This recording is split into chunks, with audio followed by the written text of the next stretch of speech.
when that date is confirmed. And as I said last time around, I'm planning my own event with Steve Pinker in Los Angeles in March, and I will get information to you as soon as I have it. Today I'm speaking with Mark Bowden. Mark is the author of 13 books, including the #1 New York Times bestseller Black Hawk Down. He reported at the Philadelphia Inquirer for 20 years and now writes for The Atlantic and Vanity Fair, primarily. He's also writer in residence at the University of Delaware. And his most recent book is Hue, 1968, a turning point for the American war in Vietnam. And as you'll hear, Mark and I get very deep into the topic of North Korea. He wrote this wonderful article, though a fairly harrowing one, about just how difficult and dangerous and intractable our stalemate with North Korea is. This came out in The Atlantic a few weeks ago. It might still be in the current issue of the magazine. But in this podcast, we essentially walk through the logic of that article, and you'll know more about why we haven't solved the North Korea crisis, though it's been a crisis for decades. And now, I bring you Mark Bowden. I am here with Mark Bowden. Mark, thanks for coming on the podcast. Well, thanks for inviting me, Sam. Well, I've been a fan of yours for a long time. I think I mostly see you in The Atlantic. Do you publish regularly somewhere else as a journalist? Mostly in the Atlantic. I do occasionally write for Vanity Fair and also for Sports Illustrated now and Well, I have missed you in Sports Illustrated. I must say that says then. more about me than about the rest of the world. I think many people will be familiar with your book, Black Hawk Down, which became a film. But perhaps you can describe your career as a journalist and as a writer thus far. What have you tended to focus on? Well, for about 20 years, I was a newspaper reporter at the Philadelphia Inquirer. And there I covered just about everything imaginable, from science to, foreign assignments to transportation in Philadelphia to politics to cops. But gradually, the overarching direction of my career was always to do longer stories and stories that took more time to report and investigate. So I kind of graduated from daily newspaper stories to Sunday stories to Sunday magazine stories to Sunday magazine serials, and then to now to books and magazine articles. Were you involved with the film version of Black Hawk Down? Did you write the screenplay or? I wrote the original draft of that screenplay, which I think they very wisely threw away. Uh-huh. And then they hired a wonderful screenwriter named Ken Nolan, who adapted it. Although I continued to work with Ken, and I worked closely with Jerry Bruckheimer and Ridley Scott throughout that whole wonderful experience, and very happy with the way the film turned out. Nice. And now you just released a book on the Vietnam War, right? Which I haven't seen, but I think I just read a review of in the New York Times book review. Is that right? Correct. It's called Hue 1968, and it tells the story of the Battle of Hue in Vietnam during the Tet Offensive. Ken Burns is releasing a big documentary on Vietnam in a couple of months, I think in September. He's going to be on the podcast. I might have to do my homework by reading your book. I was at the screening of Ken Burns held a premiere in New York a few weeks ago, and I was lucky enough to get a ticket. So, and I've gotten to know the folks who worked on that project over the years that I was working on my Hue book. That'd actually be a good event for you to do. I mean, you and Ken could be in dialogue somewhere and reawaken a public conversation about Vietnam. It seems like the moment has arrived. Well, we'll see. I think there might be some things like that in the works. I want to talk about one other piece briefly that you wrote, which you wrote a piece in The Atlantic in 2003 on torture titled The Dark Art of Interrogation, where you came to more or less the same position I did in my first book with respect to the ethics of it. And I hadn't read your piece until much later, and I've since recommended it to many people. Did you get much criticism for that article? Because I've encountered more or less nothing but pain for even touching the topic. Is that I, what was your experience like? I did get a good deal of criticism, but none of it very intelligent, actually. Most of the criticism, to my way of thinking, came from people who either hadn't read the essay or hadn't understood the argument that I was making. I think probably the main sticking point was that I argue that whether or not to torture or coerce someone is a moral decision. And a lot of people seem to cling to the idea that it's simply a pragmatic decision because torture never works under any circumstances, which I don't believe is true. Um, so I think just by virtue of the fact that I'm willing to say that I think torture is occasionally an effective way of getting information, that of course doesn't mean you ought to do it, but that was enough to trigger a lot of criticism. Yeah, yeah. And your position that it should be illegal, but that we should recognize that there are situations where even good people would be tempted, understandably, to break the law, and that if you can't imagine such situations, you're actually not trying hard enough. That's a very novel argument, and it's one that I agree with, but I think I will spare us both a lot of pain by declining to talk about this topic anymore on this podcast. All right. We can move on to far more cheerful topics like North Korea. Yeah. And I also say that the ethical implication of everything you and I have said on this topic is also shared by and this is something I've said before, but that great handbook of evil, the Stanford Encyclopedia of Philosophy. If you look up torture in that reference work, which it really is one of the best reference works in philosophy, you find a very clear argument for the same position. So if you think we are Torquemada, just you can group us with Stanford as well. Well, it's nice to be in good company like that. Yeah. So North Korea, you wrote this piece. I think it's still in the current issue of the Atlantic, and the title is "How to Deal with North Korea. There are no good options, but some are worse than others." And this is as stifling a piece as you would expect, given how we're essentially standing in front of four doors and none of them lead anywhere we want to go. And I want us to walk through this pretty systematically because it stands a chance of being the most consequential foreign policy issue of the present and the indefinite future. First, how did you go about reporting on this? Well, I thought it best to seek out people who have either worked on the North Korea issue in the military or in the White House or in the State Department, and who have spent years wrestling with what to do about North Korea.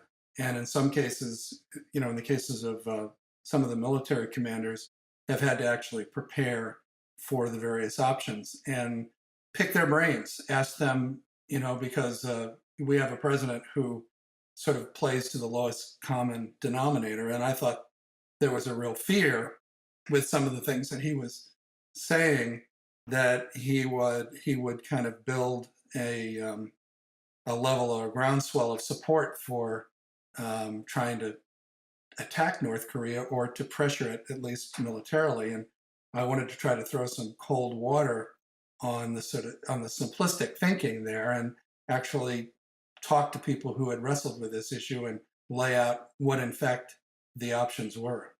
Well, remind people about how we got here. So how did North Korea become this blank space on the map? I mean, the images at night tell so much of the story. You have South Korea, which is just totally illuminated like a 21st century society, and the North is just this sea of blackness outside of Pyongyang. So what is going on north of the DMZ? Well, that country, North Korea, which was created after World War II, when Kim Il Sung was the Korean leader who helped with the Chinese to evict Japan, ended up in control in North Korea, and he established certainly one of the most bizarre regimes of modern times. It's really kind of a throwback to 17th century imperial state in Europe, where you have a hereditary dynasty with a whole mythology around Kim Il Sung and since then his son and now his grandson. who are purported to be, sort of divinely selected leaders of the Korean people. Their whole raison d'etre is to enable the Kim family to remain in power and to benefit from that position. And so they've, built a very draconian totalitarian state that focuses most of its resources on building up its military and in the last 20 or 30 years to developing nuclear weapons, chemical weapons, biological weapons, and missile systems that we've now seen are capable of potentially reaching Alaska, and very soon will be capable of reaching the United States mainland. And I think that effort has been so all-consuming and costly that it has drained North Korea of nearly every other option. And it's been through long periods of very near starvation, where it's estimated that millions of people starved to death in the 1990s. Those conditions have eased somewhat out of necessity. I think the regime has allowed the black market to flourish a little bit, which people are eating anyway there. But there's very little else going on outside of the capital city of Pyongyang, which is kind of the Kim family showcase. Yeah, as you point out, this is almost a religious cult. I mean, it's not otherworldly the way normal religious cults are, but it's clearly a personality cult that attributes magical powers to the dear leaders. I mean, these are almost the most confused people on earth in terms of how they view their place in the world. As Christopher Hitchens used to say, this is a nation of racist dwarves. Yeah. They're like 3 inches shorter than the South Koreans, and yet they think they're a master race. And I gotta imagine that the spell has been breaking for some people somewhere in the society over the recent decades. But apparently, they have thought that the food aid they see coming from us is just like an awestruck offering to the genius of their dear leader by the West. And I think of them as kind of like a cargo cult armed with nuclear weapons.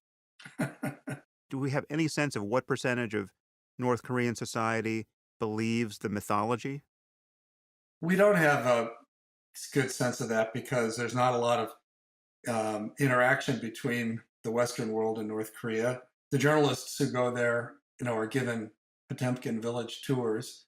I have spoken to a few who have done a longer term and a little wider reporting, and their sense of it is that most North Koreans are very cynical about the government, the way people are about governments everywhere, but that they don't dare uh, say what they think or speak out against it. I mean, the one thing we haven't mentioned is that North Korea is very much a gulag state in that they have millions of people imprisoned for the slightest of offenses. And, we've even failing to clap loudly enough at a public appearance of the dear leader can get you executed or thrown in jail. So, whatever North Koreans think, they're smart enough to keep it mostly to themselves.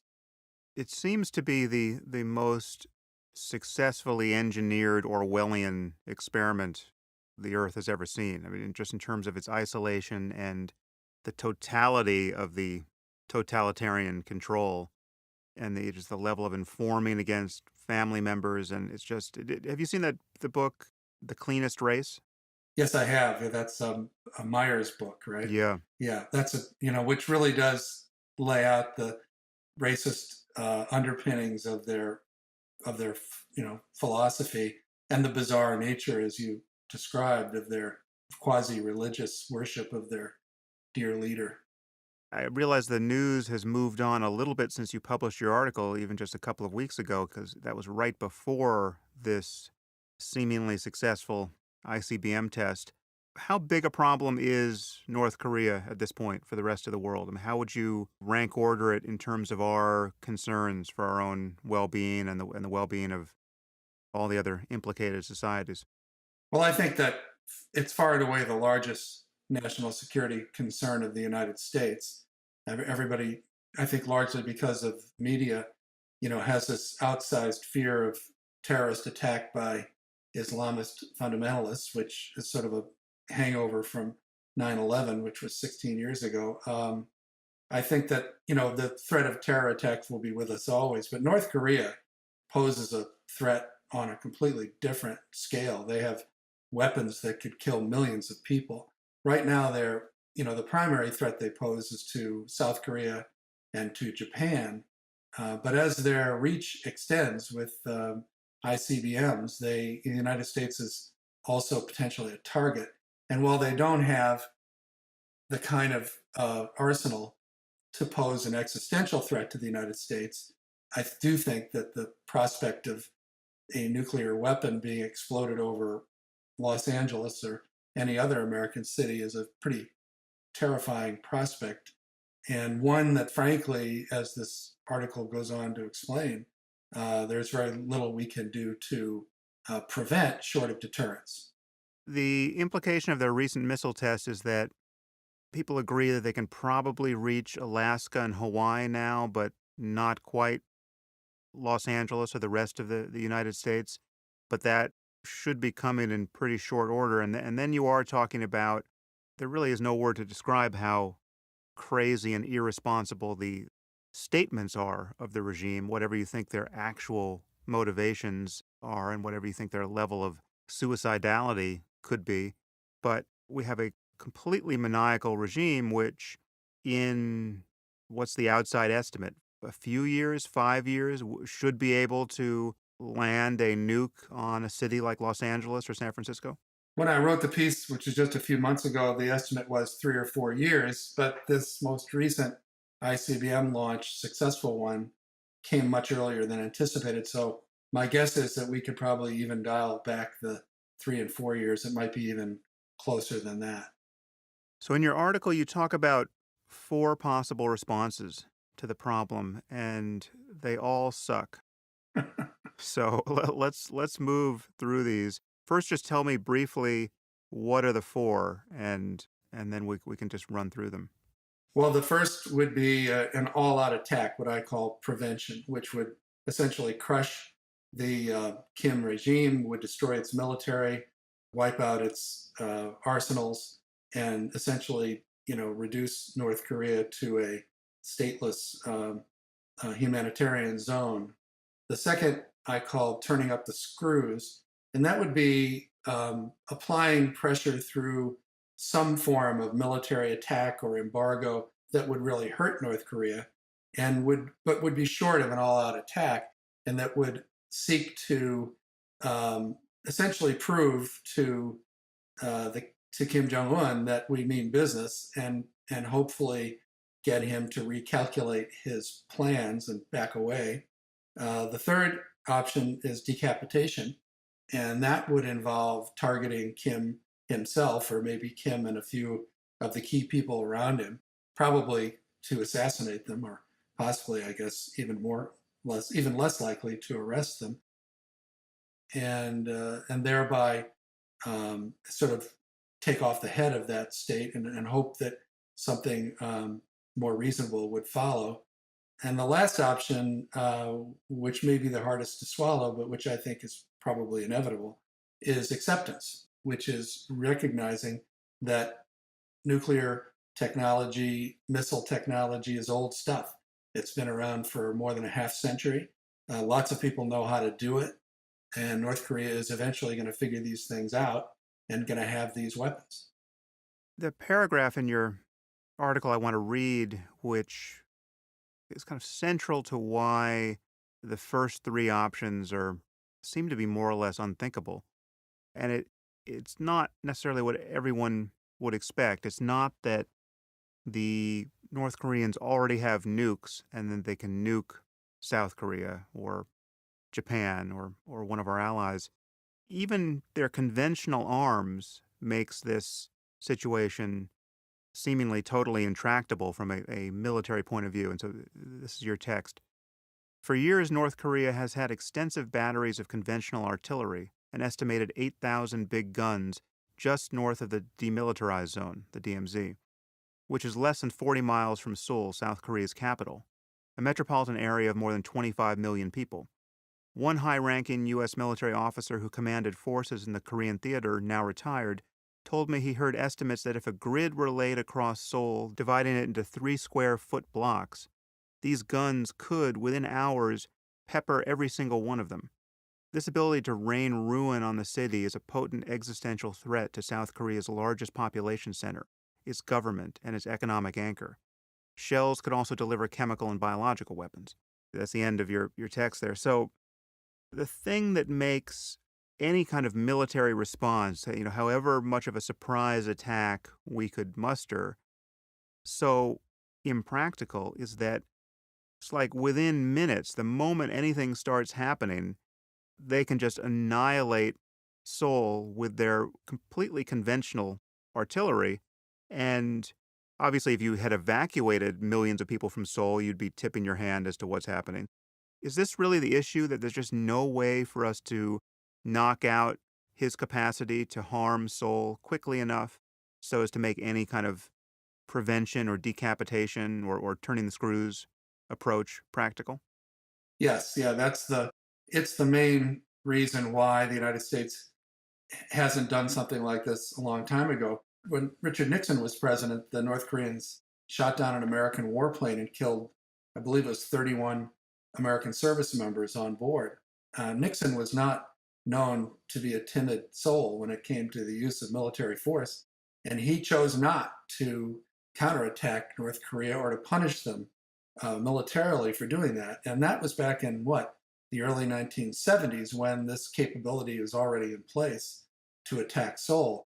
So the capability of North Korea to punish or to inflict death and ruin on South Korea has gone up and up and up and up. And I think it's even a little cynical and probably sadly correct that Kim and his regime calculate that this would possibly not be enough of a deterrent for the United States, because after all, those are just South Koreans living in Seoul for the most part. And so in order to have the level of security that he feels he needs, the ability to attack the United States mainland has, been their great quest in the last 20 or 30 years. The stakes have gone up so high at this point that I think for any sane person, the only policy priority ought to be to prevent conflict from breaking out. Well, let's take the prevention case first. This is the all out attack that attempts to prevent anything, even a single shell emerging from North Korea headed toward the south. In your reporting on this topic, did you encounter any serious person with a good reputation in the military or policy circles who thinks that we should just attack North Korea all out and roll the dice with a prevention strategy? No, I didn't. Although some of the people I spoke to said there are people who hold that opinion and who have voiced it at the Pentagon, but I don't believe that at the highest levels that it would be something seriously considered. And this is because to do anything like that is synonymous with what, a minimum of some hundreds of thousands of deaths in Seoul, or a minimum of a million? I mean, what are the estimates? Well, a minimum, I would say, yeah, would probably be hundreds of thousands, and that's a very optimistic minimum. If North Korea was, felt it was under all-out attack, um, the chances of it doing nothing but launching conventional shells at Seoul and at American bases in South Korea is fairly small. I think that the far more likely totals would be millions. So, I mean, this is one problem with the second and third options. Well, so let's take the second option first, turning the screws. Remind our listeners what that is and why it's problematic to consider. Okay, but first, if I could, Sam, I'd like to go back to the first option Sure, again. sure. If we assume, and I think it's everyone I've talked to agrees who knows anything about the actual weapons involved, that it's unrealistic. Fantastical is a word I heard used, that we were completely successful. We were able to attack North Korea and destroy all of its capability without them getting off a single shot, without being able to kill a single American or South Korean. We would then be left with a totally stateless North Korea, which would create one of the greatest humanitarian crises in modern times, would flood China with millions of refugees, would flood South Korea with millions of refugees, and would leave the United States with the responsibility of essentially moving in and trying to govern a North Korea that would have, because it's a very rugged terrain, pockets of resistance likely throughout that country, also very likely possessing nuclear material, chemical and biological weapons, a situation that would make our occupation of Iraq seem like taking your kids for a walk to the local playground by comparison. So there is no way, either through an attack that would result in only a few chemical weapons exploding, to an all-out success, that no calculation of this works to our benefit. Yeah, I'm really glad you made that point because yeah, the best case scenario is so horrible once you think of the implications because and you can add to what you just said the fact that our perfectly targeted surprise attack will have killed hundreds of thousands, millions of North Koreans, right? And now we're occupying them, having created that devastation, and then so you add to the, that obvious grievance, whatever percentage of people are truly brainwashed and incorrigible and still think they're the master race being invaded by barbarians. That occupation is not going to be a pretty one. But it's one of the reasons why the answer to your question, whether I had encountered any person in authority or who has actually seriously looked at this who would argue in favor of a preventative attack, the answer is no. I don't know of anybody sensible who would advocate such a thing.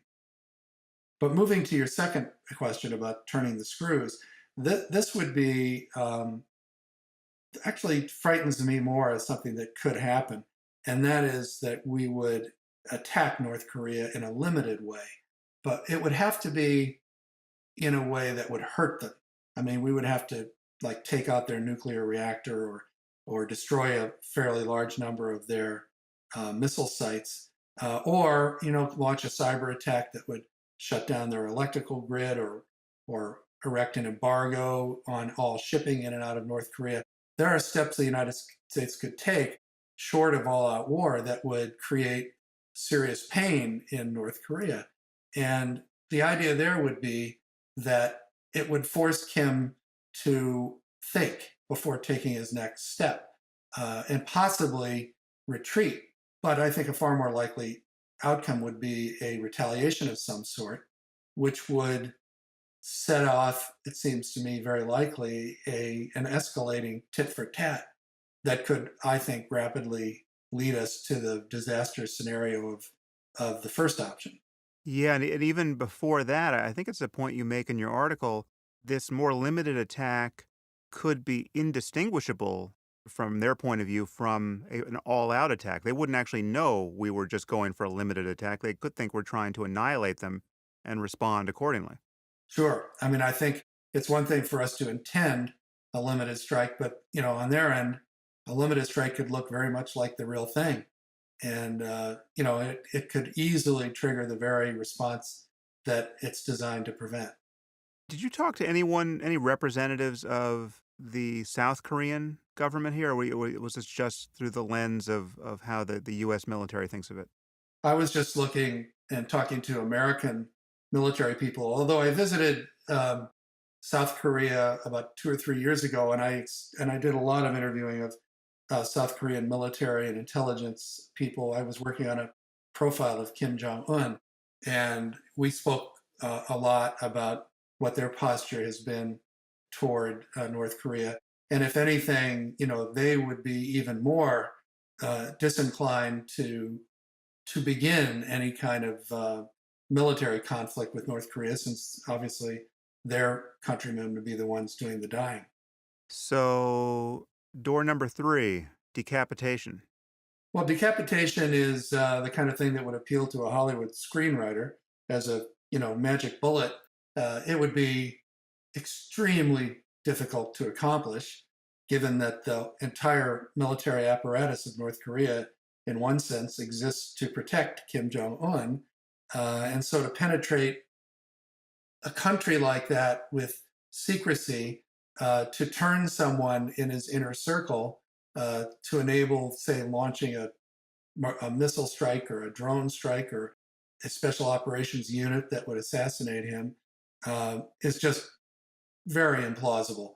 But if it were to succeed, let's say, the military is a whole lot more clever than I think they are, they could do this. We would be basically gambling that, first of all, North Korea wouldn't immediately respond with a counterattack on South Korea or launching its missiles, because this would, after all, be an attack on the most important single person or feature of their regime.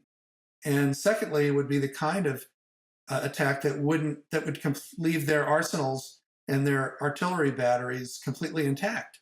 Uh, if they chose to respond, they would be able to respond in full force. At least with the first option, you would have, potentially eliminated 90% of their capability before they could, fire the first shot. In this case, they'd have 100%. Yeah. Do we know much about Kim Jong Un's habits? Is he the kind of person who I would imagine he is, who sleeps in a different place every night? Or how crazy is it to think that we could ever target him directly from afar? I don't think it's crazy, but it's implausible is the word I would use. They do move him around a lot. They keep his location and his appearances are very closely held. They're a very paranoid state. They've announced many times that, the ostensible efforts to assassinate Kim, some of which may actually have been real. And so, they know that he's a target, and I don't think they're stupid. So you've said that you were not encountering serious people who were advocating prevention, that is, an all out attack. Are you encountering serious people who advocate turning the screws or decapitation? Yes, some of the military people I spoke to seem to think that North Korea may perceive the United States as a paper tiger, that we bluff all the time and that we, are not willing to engage them militarily. And that's, been true because of the consequences. So the thinking is that if we administered a hard dose of reality to the regime, that they might pause and decide that the course they're pursuing is unwise. So yeah, there you do hear those voices here and there. So that would be an example of turning the screws or decapitation, one or the other. If we targeted the regime and successfully, that would be decapitation, and then we would just be waiting to see how crazy the next regime turned out to be. It really it matters which side of this you emphasize, because the paper tiger concern also does seem to be a real one, right? I mean, the fact that we are sitting on our hands and have been for now more than a generation, and one, we don't acknowledge how helpless we are, really. I mean, we have presidents on either side of the aisle who have spoken forcefully against whatever regime was in power there and warned them that everything was on the table.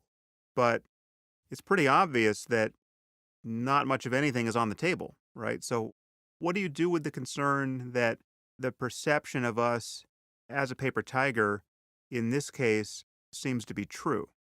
It is true, and that's the logic behind those who argue that we need to do something like take out their nuclear reactors or strike a blow that would make it clear that we are willing and able to hurt them, and have in fact hurt them. So one person said, and I think I quoted him in the story, saying the way to show that you're not bluffing is to stop bluffing. So that is where you will find some, especially military people, who believe that it's time that we started turning the screws. Did you, in those conversations, hear any details of how we might do that beyond bombing stuff? Is there a possibility of turning off the electrical grid, or something that would be paralyzing to them technologically without blowing things up? Yes, yeah, I didn't include all of the potential options that I discussed, but among them, would be if you were going to launch a military strike, it would have to be something that would hurt them, that would set back their program, either for missiles or nukes. That obviously flirts with the worry that they would perceive it as an all out attack. If a cyber attack is another possibility, doing something like, destroying whatever in Pyongyang, because that would be the only place where there would be a significant electrical grid. I think that, however, the longer I discuss this, because analysts talk about these things, and when you get into a conversation, you're kind of thinking them through. But everyone seemed to agree that in this day and age, the precursor to any all-out attack would be a cyber attack, no matter who we were attacking. So there's a very real possibility that a cyber attack, even though it wouldn't blow up anything, potentially wouldn't anyway, would still be perceived as the opening salvo in an all-out attack. Another possibility would be, as I mentioned a little earlier, an embargo to basically shut down all shipping in and out of North Korea, which would have a very damaging effect and would be a step short of a straightforward military strike. The problem there is that that would put us in a position of confrontation with Russia and China, who are engaged in trade with North Korea. Uh, we we also are facing a sort of a paranoid hair trigger regime in North Korea that could very well react to an embargo by attacking American ships, and then we've got a shooting war. So, yeah, you mentioned Russia and China here. Now, in the best possible world, if we had Russia and China as our perfect allies and all they wanted to do was help with this situation, does that transform it? Is there a path forward with, in particular, China deciding a nuclear North Korea is unacceptable? Or would China, in that case, essentially be in the same situation we're in? I think it would help a lot if we could rely on China alone. They could pressure North Korea a lot more than North Korea has been pressured. China trades extensively with North Korea. In fact, from what I know of that country, most of the goods that people buy in North Korea are Chinese made. China supplies, fuel oil and electricity to North Korea. Russia is also selling oil to North Korea. So, to the extent that there is a growing and affluent sort of upper middle class in Pyongyang, they could be made to feel the pressure in a big way if China and Russia were to get on board. But of course, neither has been particularly willing to do it. Just from a kind of a game theoretic point of view, I don't actually see how that changes the situation much because I can see how we at first would think it would change, but again, now you're just successfully applying pressure to a lunatic regime that is threatening to kill its neighbors if you apply too much pressure to it. Why couldn't the North Koreans just say at that point, give us our oil or our food or both, or we're going to annihilate Seoul? Well, I don't think that they're quite as lunatic, even though it's a crazy regime, without a doubt. I think that by applying economic pressure, and you could with the cooperation of China, that would really begin to hurt the relatively well-to-do North Koreans in Pyongyang. It would, I think, you would do that in conjunction with a carrot. You would say, you would make it clear how those sanctions could be eliminated or lifted, and it could possibly focus the question very effectively for Kim Jong Un that to continue to pursue an ICBM with a nuke on board would mean, the continued collapse of their economy, and the tremendous dislocations that would occur in Pyongyang if that were to happen, and that would be well short of a military strike. And also, if it was being applied by China, they wouldn't have their boogeyman to blame necessarily for it, or at least not wholly. So, to me, if you're going to apply pressure that would possibly make him back down, that's about the only avenue I can see that would be unlikely or less likely to result in open conflict.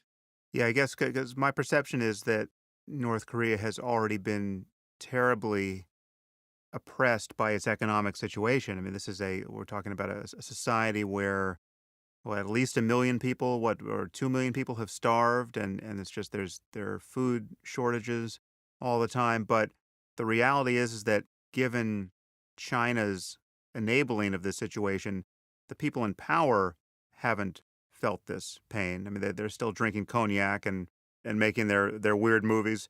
And one of the downsides for them, too, is that the success that they've had in creating a relatively good standard of living for an increasingly large number of people in Pyongyang, albeit this we're talking about only a tiny fraction of the whole population of North Korea. But the people in Pyongyang, as you grow that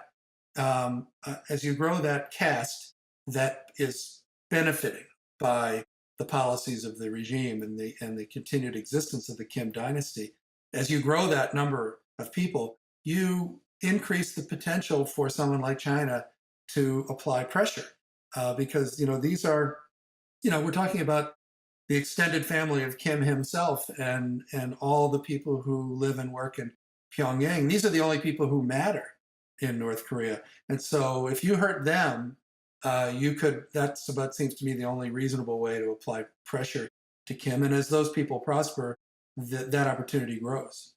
Yeah, it's an interesting point. So now, how do you view this conflict with Trump in the driver's seat?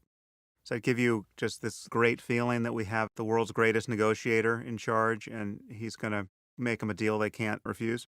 Well, he scares me because he is an irrational actor. He isn't someone who, at least in his past, has shown any real moral compunctions. He doesn't think through things strategically or seriously, in my experience. I actually know him. He's a man who will boast to you that he's never read a book in his life. We're going to come back to that, Mark.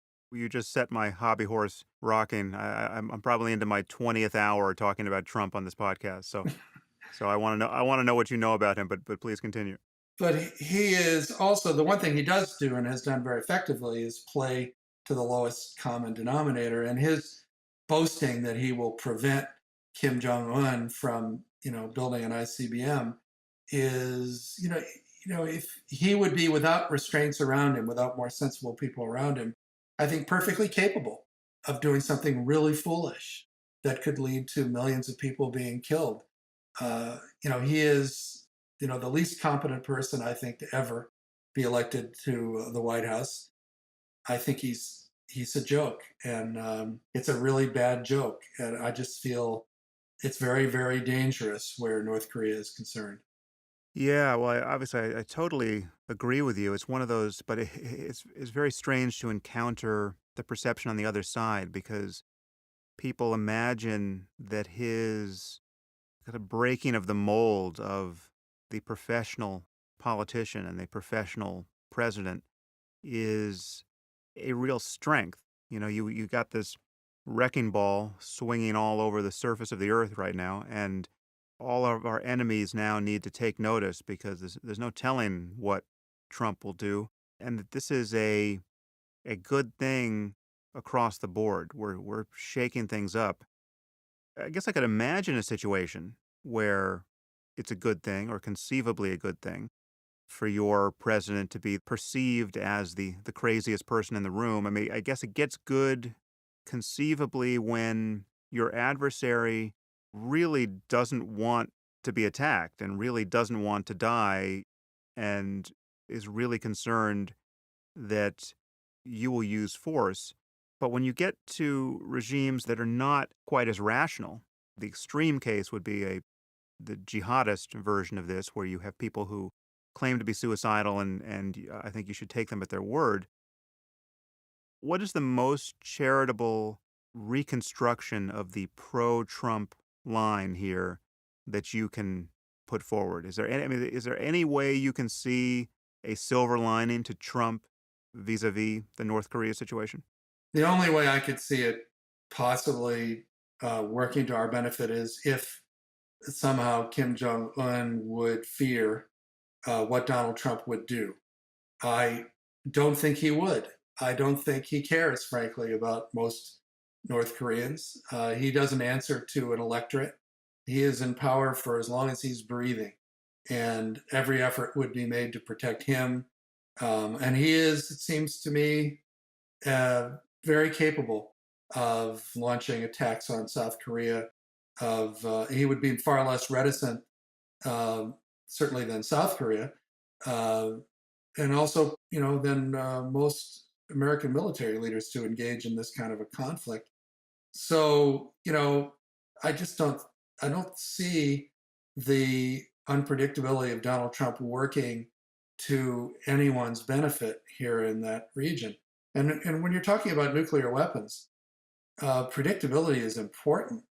Uh, it's well and good in a world of conventional arms that your enemy is off balance and worried that you might attack them.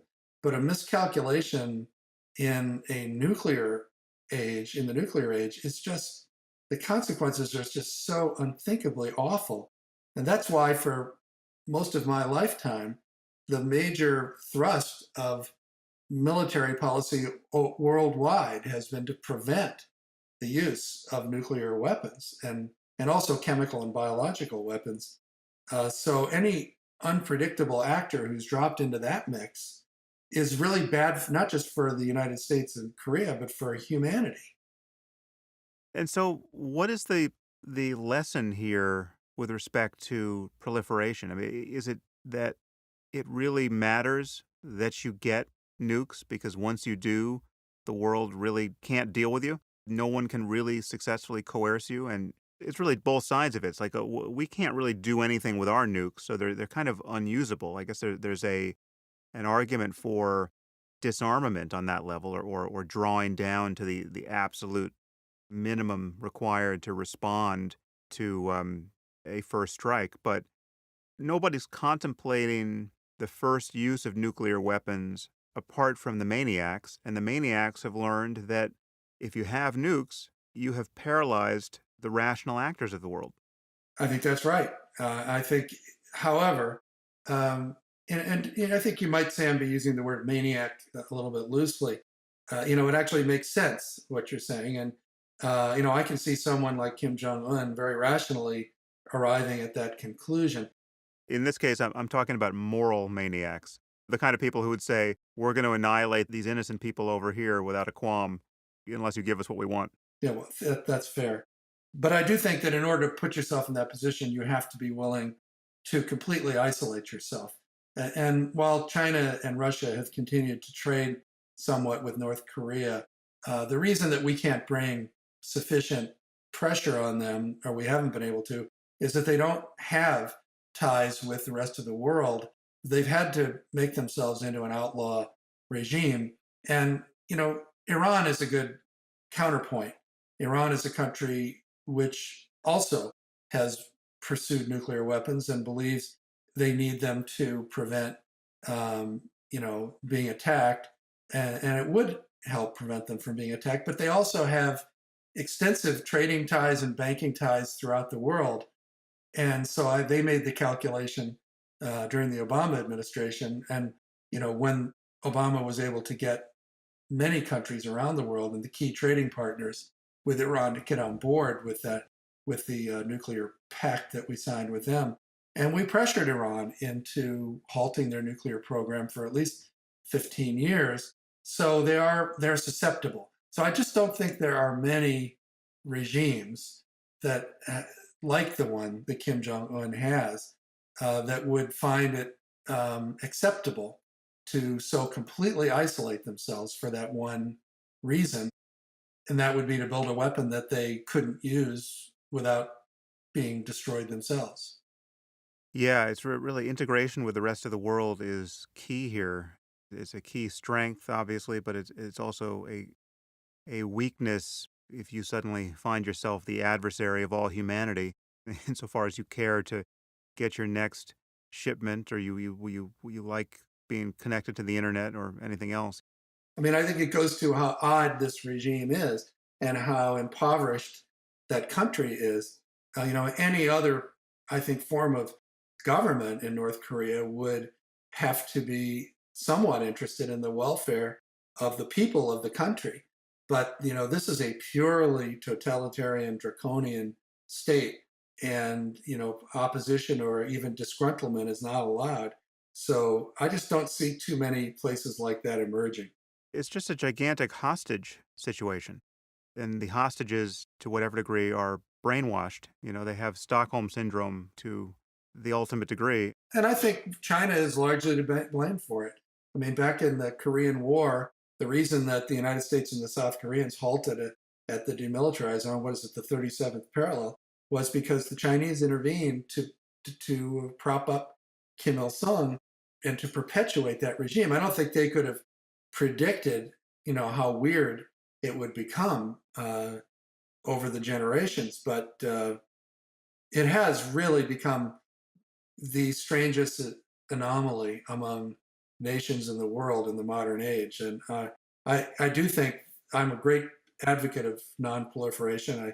I think it's the only sensible policy to pursue, and disarmament.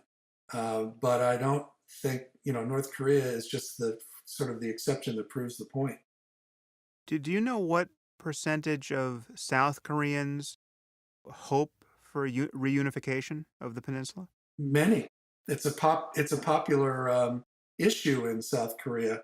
We've been talking just about the United States posture toward North Korea, but the South Koreans are far less warlike than the United States in their posture toward North Korea. I think what they fear more than anything is the collapse of the Kim dynasty, because it would stick South Korea with the responsibility for essentially care and feeding of a disabled, country, of roughly the same size as the one they have. It would be devastating to their economy.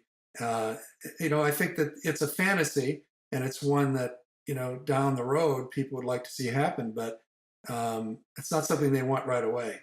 Yeah, it would make the reunification of Germany seem just trivial by comparison. I mean, that would be an amazing thing to witness, even if it was done not as the consequence of a war. Even if everyone agreed that this is what we want to do, let's time to reunify all Koreans. That would be amazing to behold. Well, Moon Jae-in, the new president of South Korea, is has tried to restart negotiations with Pyongyang for reunification. He more recently just made an offer to combine the South Korea and North Korea's athletes to form a single Korean entry into the Olympic Games. These are the level at which South Korea is willing to engage with North Korea. And we do know that when the anti-missile system, the THAAD system, was being installed earlier this year, that there were hundreds of thousands of South Koreans protesting the installation of anti-missile systems. These are missiles that would intercept any North Korean missiles that would be aimed at South Korea. So that was considered by many South Koreans to be too provocative a step. So there's a real moral question here. I mean, where the United States may be as belligerent as it wants in Donald Trump's tweets, but our allies in South Korea are the ones on the front lines and the ones who are going to be shot at. So I don't think the United States can act independent of their wishes.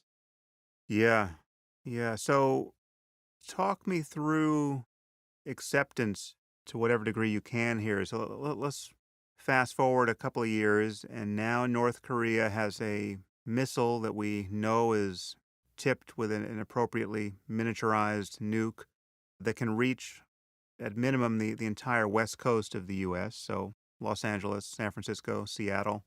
What does acceptance look like? Do you think we can just recalibrate and suddenly see this as no different than the world we were living in under the Cold War? Or is this a new sword of Damocles over our heads that we really can't quite accept? And this is a kind of a long emergency. I do think that's where we'll end up. And that's a terrible situation, and it's a bitter pill to swallow. This is something that the United States has been committed to preventing for 40 years, and we haven't been able to prevent it. So, I mean, acknowledging that this is likely going to be the case, what does it mean? on one hand, I mean, it really doesn't change the situation all that much when you consider that North Korea has had this capability of killing millions of South Koreans, and not to mention the 30,000 American troops who are stationed in South Korea.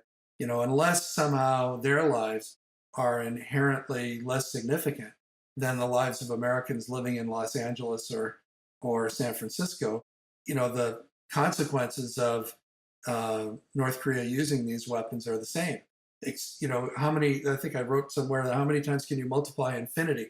I mean, when you're talking about millions of people, it's beyond conception the level of tragedy that would be entailed. So I think that it doesn't really alter the strategic dynamic all that much, and it's a much less dangerous situation than the one I lived through growing up in the 50s and 60s when, the I can remember the Cuban Missile Crisis where, the projections were 20 minutes that within 20 minutes we could have incinerated most of the northern hemisphere. That was a far more dangerous period of American life, and we were able deterrence worked. That was mutually assured destruction. In this case, we're only talking about assured destruction because as terrible as it would be for North Korea to strike an American city with a nuclear weapon, it would not be the destruction of the United States of America as it would have been during the Cold War. It would be a terrible thing, but it would be the total destruction of North Korea, without a doubt.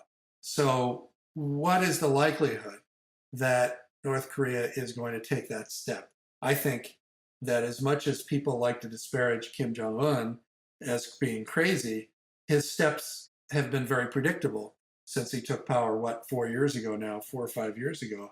In some ways, he's far more predictable than our current president.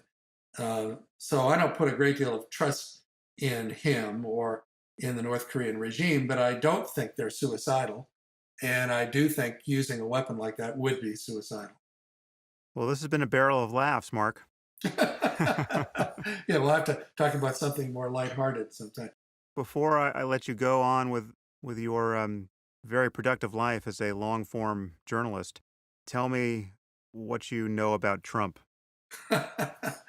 Well, I spent a long weekend with Donald once at Mar-a-Lago. I did back in 1996, I think it was, a profile of him for Playboy magazine. And at the time, the Donald, who is very, very proud of being the only man ever featured on the cover of Playboy magazine and a big fan of the whole Playboy concept, was willing to basically invite me into his life. And I flew down to Mar-a-Lago with him and his then wife, Marla, and their little girl Tiffany on his jet, and I hung out at Mar-a-Lago with him. And I, had a chance to really talk to him and observe him in action. And I came away feeling like this is one of the most loathsome human beings I've ever met in my life. Just I don't know what I could say. I would recommend that you read the story. But someone who throws, temper tantrums, who lies about everything. I mean, just about everything he told me turned out not to be true. I witnessed him throw a big temper tantrum out on his tennis courts where he didn't like the way that the electric pumps were mounted on the water fountains between these beautiful clay courts that they have down there at Mar-a-Lago. So he started kicking and pulling and yanked up the motor and broke the water lines and flooded all the courts. And then he was embarrassed, and he knew that I had witnessed this. So he came up to me and he said, "Well, I guess that'll have to be in the story." And I said, "Yeah, pretty much. That's going to be in the story." And so then I think, started to worry about it. And I remember on the flight home, he essentially just offered me the opportunity to write his next book, which was, clearly a bribe because he knew that he probably wasn't going to like the story that I wrote about him. So, I've never had anybody behave like that and with me. And I mean, he was on his best behavior, I presume, because he knew I was there to observe him and write about him. So to me, the idea at that point that he would someday be president of the United States is just so laughable. Life just continues to throw curves that I would never have imagined. Yeah, well, that's always been my perception of him. And again, all of the animus I have expressed toward him about him on this podcast is driven by an impression that certainly predates his run for office. I've never met him, and I haven't really focused on him, but he's been famous for decades now, and he has always struck me as just the most morally shallow person in the public sphere. And also just outrageously incompetent. I mean, he at the time I was hanging out with him had destroyed his businesses. They were all being run by court-appointed businessmen because he had run them all into the ground. And in fact, at the time, he told me that he'd lost all his money, and at one point he was like the poorest man in Fifth Avenue. But the reason that he survived that period was not because he was brilliant, but because so many people had invested so heavily that Donald's sinking would have destroyed a lot of other people. And so they basically shored him back up. And at that point, he stopped being a businessman completely. He was just, He's the real estate version of North Korea. yeah, he stopped being a businessman. He became just a brand name. And then, he would boast about that. I mean, if, you put my name, Trump, on something, and it'll become hugely successful. And that, in fact, hasn't proved to be true.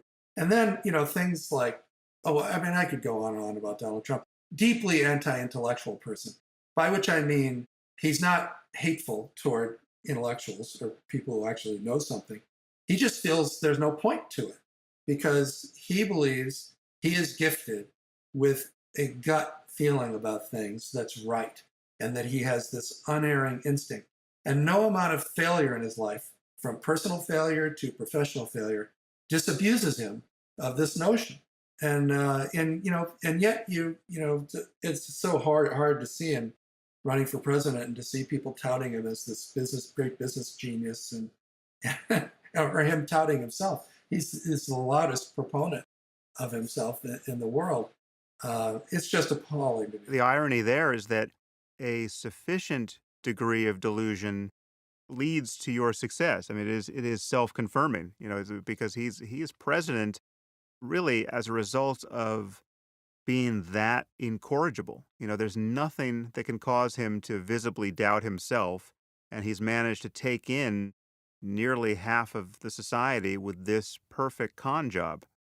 Yeah, and I think it's also dropped into, in some ways, a perfect storm politically. I mean, here you have this big, tall, blonde, supposedly successful businessman, running for president to replace the first African American president in American history. And don't tell me that didn't strike a deep chord in this country and that racism is still very much alive. And I see race as a big factor, as were, some of the failings of the Obama administration and the economic hardships of, blue collar Americans everywhere. And I think to some extent there's a kind of like, fuck 'em mentality. Let's just get rid of everybody and start over again. And who cares who's in charge? That's the wrecking ball concept. That's a strain in American politics that's long been there. I just think, frankly, Donald, as loathsome as he is as a person, I didn't really dislike him all that much. I felt he was kind of harmless, in his world in New York. He's harmless when he's not running the world. Exactly. Now it's, how in the world could this have happened? So now, how do you view the current Russia scandal? I mean, so we're now having this conversation a few days after Don Jr. had to release his emails.